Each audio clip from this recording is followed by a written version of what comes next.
Dr. Perry, faculty, staff, and my fellow international graduates, or in other words, my IS 2021 family.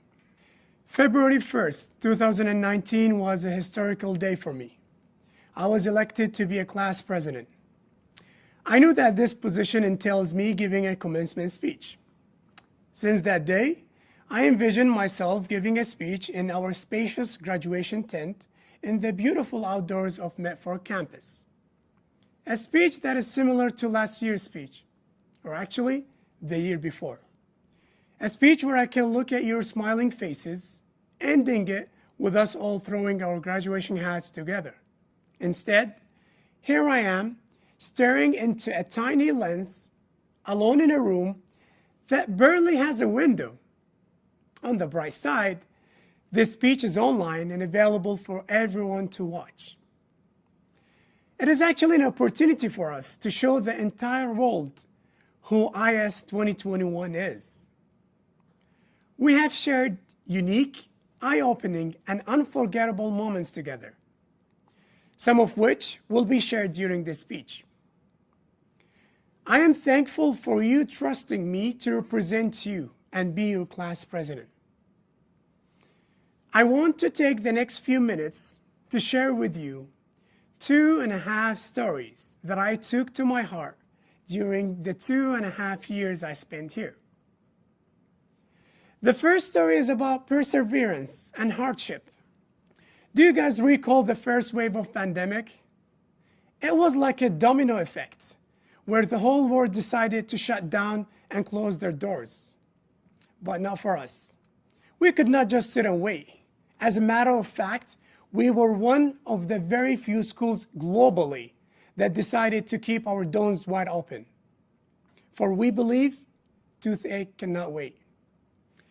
Luckily, we had an extraordinary administrative team, including our deans, Dr. Ramesh, Dr. Ghaffari, Dr. Zindona, and Dr. Perry.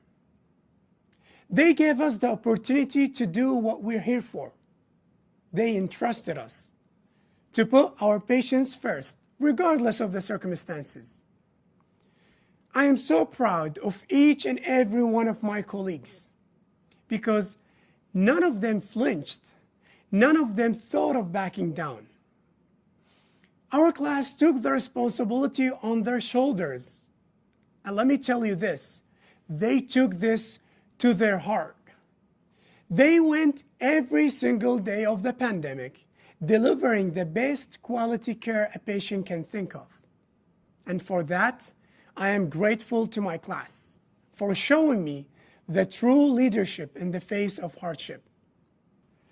The second story took place in our class's WhatsApp group.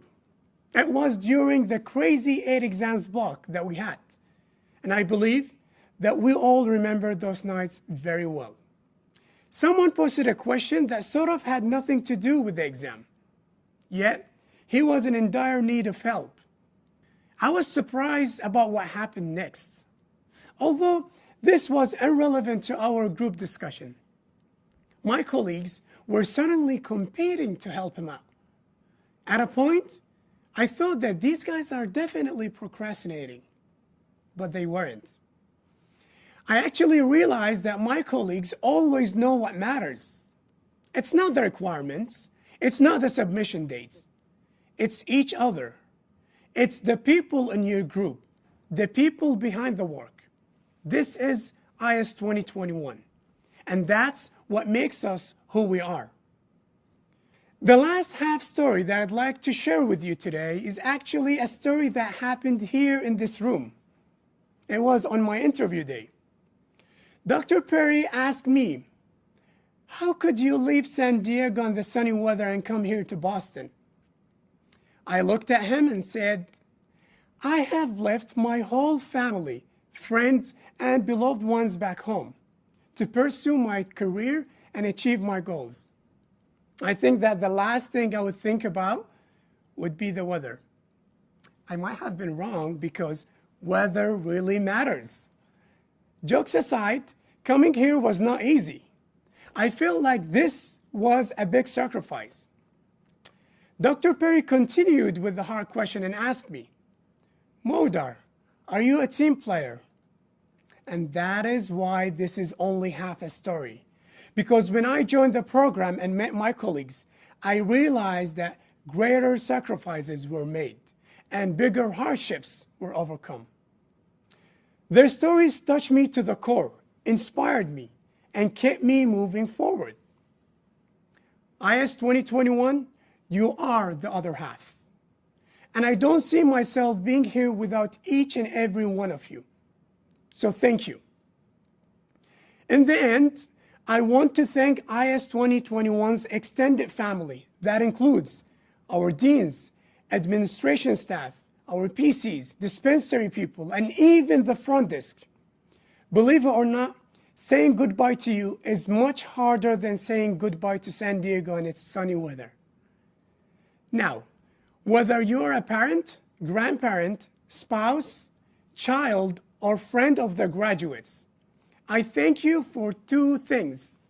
First, being a vital support to the graduates. Second, you are my excuse to also thank my mother for all the support she gave me throughout this amazing journey. God bless you all, and congratulations, class of 2021. Thank you, Joseph and Modar.